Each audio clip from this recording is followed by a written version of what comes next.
नमस्कार दोस्तों, स्वागत करती हूँ आपका। एक गांव में एक गरीब औरत और उसका बेटा रहता था। वो मेहनत मजदूरी करके किसी तरह अपना गुजारा करते थे। माँ की एक ही तमन्ना थी कि उसका बेटा पढ़ लिख कर कुछ बड़ा बने। उसका बेटा राम जब बड़ा हुआ तो माँ उसे गांव के स्कूल में डालने गई तो कुछ पड़ोसी बोले, घर में खाने को खाना नहीं और इसे पढ़ाने का सोच रही है। वह चुप रही और कुछ नहीं बोली। अपने बेटे राम का स्कूल में दाखिला करवा दिया और रोज उसे स्कूल से लाने और छोड़ने जाती।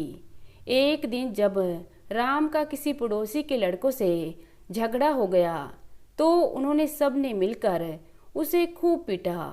वह घर आया तो पूरा नीला हो गया था और उसने सारी बात अपनी माँ को बताई। माँ जब पड़ोसी के घर उल्हाना देने गई तो उन्होंने उसको ही खरी खोटी सुना दी। जब माँ घर आकर रोने लगी तो राम बहुत ही दुखी हो गया और उसने अपनी माँ से कहा, माँ मैं कल से स्कूल नहीं जाऊँगा। माँ ने कहा, बेटा अगर तुमने फिर कभी ऐसा बोला तो मैं मर जाऊँगी।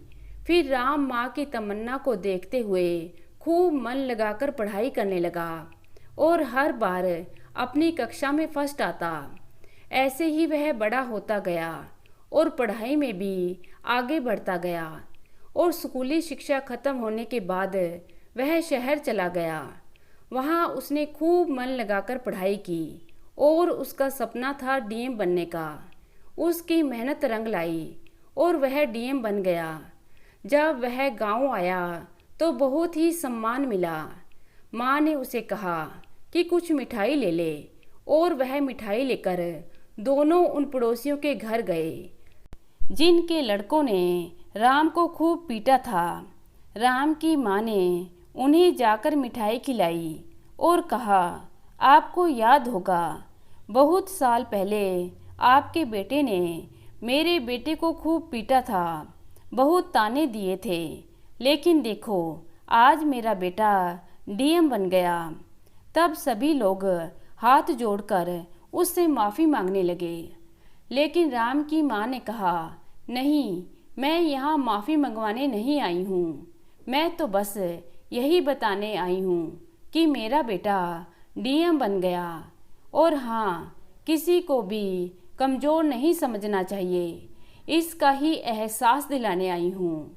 राम की माँ ने अपने बेटे को कहा कि बेटा कितना भी बड़ा हो जाओ लेकिन कभी किसी को छोटा मत समझना, कभी अपने पैसों पर घमंड मत करना। तो दोस्तों, कैसी लगी आज की कहानी? आशा करती हूँ कहानी को पसंद करेंगे। धन्यवाद।